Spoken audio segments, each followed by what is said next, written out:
After returning from a week-long overseas trip, I was taken aback by a call from my mother-in-law, Jessica, with palpable excitement in her voice. She told me that she had found $32,000. I was immediately confused, given that as a freelancer, I maintain only modest emergency savings and don't typically keep large sums of cash on hand. Plus, my banking card was safely in my possession, and no one should have been able to withdraw such a hefty amount without my knowledge. Jessica explained that she had taken the money from a drawer in our sideboard, assuming we were financially well off. While I appreciated her intentions, I was baffled as to why she thought she had permission to take such a large sum without asking. This left me with one pressing question: where had the $32,000 come from?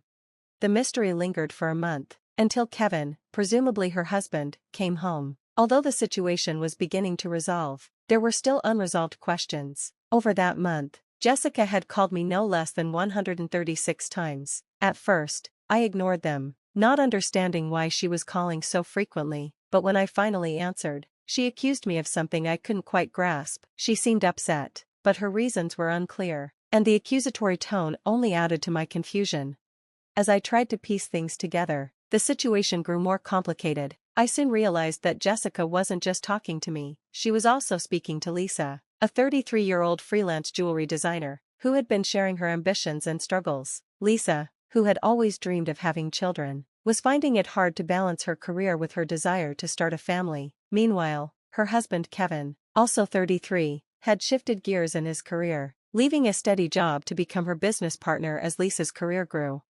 When Lisa and Kevin first married, they relied heavily on Kevin's income, as Lisa was just starting out, but by the time Lisa reached her 30s, her business had taken off, and she needed help managing the demands of her growing career. Kevin left his stable job to help her with the business, which flourished with his support, securing contracts with renowned international brands. Yet despite their success, they faced ongoing challenges, particularly with Kevin's mother, Jessica.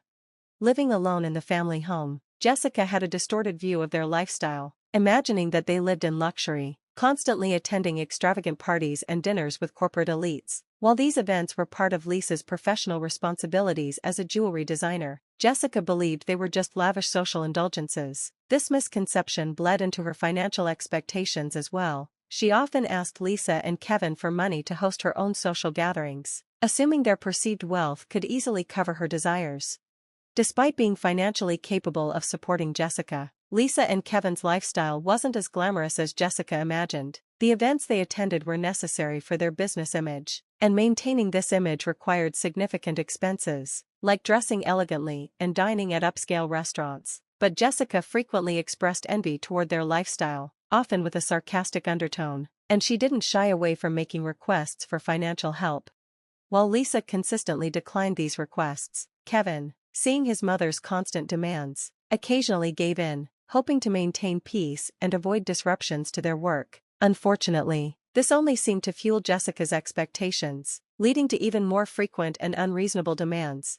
A recent visit from Jessica added more tension to the situation. She insisted that Kevin buy her an extravagant new dress for an upcoming social event, even though we suggested a more affordable option, like a simple three-piece suit. But Jessica was insistent on the lavish dress, claiming that it was essential for the occasion's grandeur. She even demanded a matching handbag, expecting us to cover that expense as well.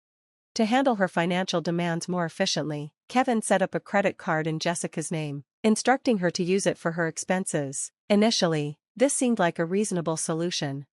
Jessica's spending got out of hand, and Kevin had to step in to rein her in. He set a new rule: she would need to consult him before making any significant purchases. The intention was to give her some independence while keeping her spending in check, finding a balance between her desires and our need to manage finances responsibly. Despite the new restriction, Jessica's habits didn't change much. She went ahead and bought an expensive ring without consulting us first, and the costs quickly began to pile up, putting a strain on our finances. Kevin, who was handling the bills, soon realized the situation had become unsustainable. Frustrated by Jessica's disregard for the financial consequences, he imposed a spending cap on her credit card. When Jessica found out she couldn't pay for her latest shopping spree because of the new limit, she was furious. She stormed into our house, questioning the fairness of the restriction. She argued that her enjoyment of luxury was no different from our professional need to dress up for glamorous events. We tried to explain that the events we attended, product launches and parties, were essential to our work, often hosted in lavish settings, but Jessica only saw it as indulgence on our part, not understanding the professional obligations that came with these appearances. After the spending cap was introduced, Jessica's complaints quieted down a bit, though she still voiced her discontent to Kevin from time to time. Life settled into a more manageable routine, and as the year came to a close, an exciting opportunity presented itself. A foreign brand offered us the chance to expand internationally, and this proposal thrilled me. It felt like a step toward joining the ranks of top-tier designers. Kevin, who was overseeing the business side of things, also recognized the importance of the opportunity and was eager to seize it.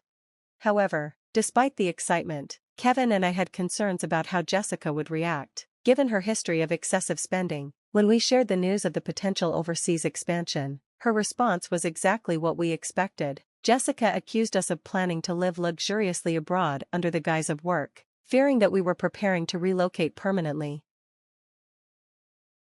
To ease her anxiety, I reassured her that we would return once our business affairs were settled overseas, but her unease didn't subside. She seemed more worried about being left behind. The constant debates drained both Kevin and me. We knew we couldn't take her with us, but we still wanted to offer some consolation. Tired of the ongoing arguments, Kevin suggested a compromise. He would send her on a week-long vacation. Jessica, half pleased and half skeptical, accepted the offer, and Kevin agreed to cover her flight and hotel costs, hoping it would bring some peace.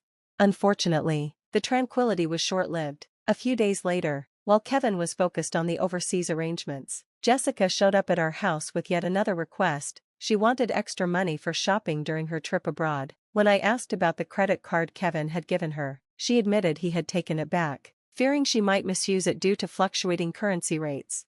I told Jessica that I couldn't authorize any financial assistance without Kevin's consent, and the conversation ended with her storming out in frustration. As the new year arrived, Jessica set off on her 10-day trip. When she returned, she shared a surprising revelation that would completely change our understanding of the situation.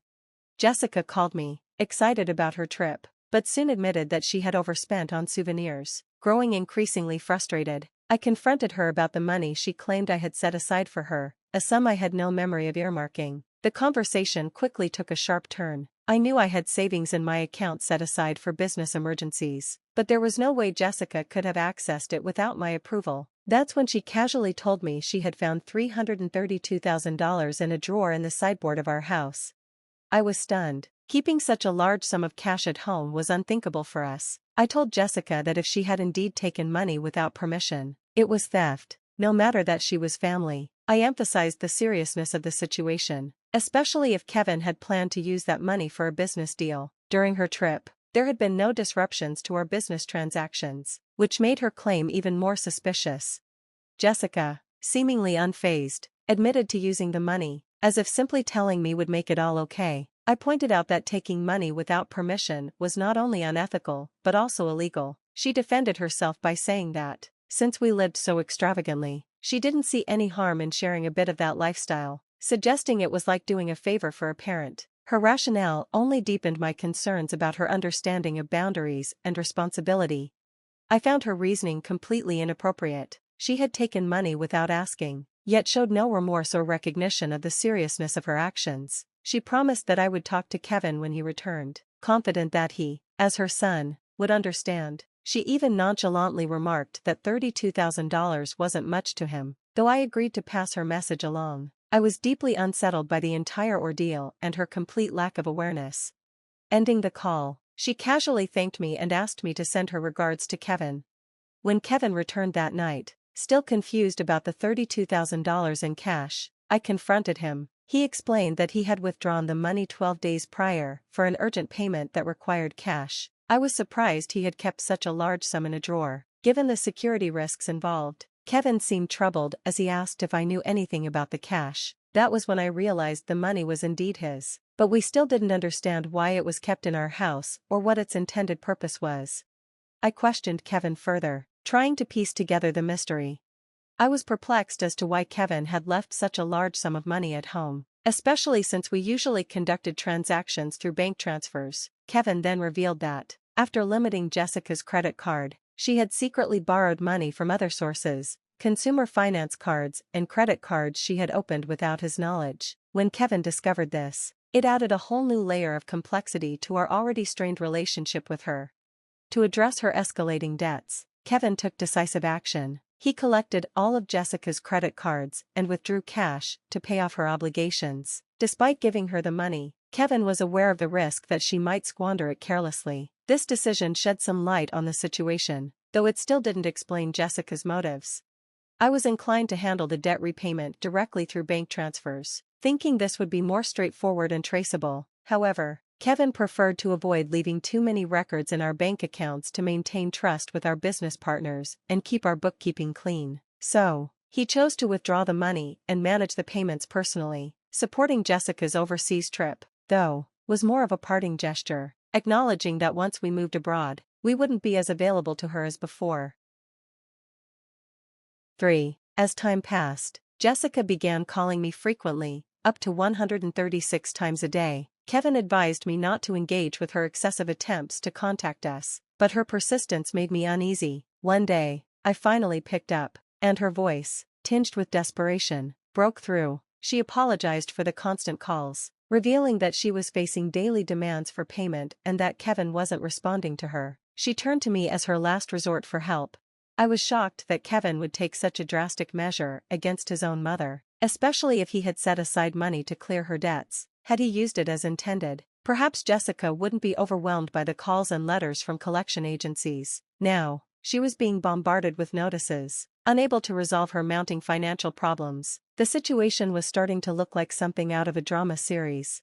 When Jessica called again, pleading for help, claiming it was a son's duty to assist his mother, I felt the weight of her distress. I mentioned her plea to Kevin when he came home, but his response was unexpectedly harsh. He coldly dismissed her, pointing out that she had squandered her chances to resolve things herself. Despite my desire to help, I decided to block Jessica's number. She was Kevin's mother, and if he had chosen to distance himself, I had little choice but to respect that.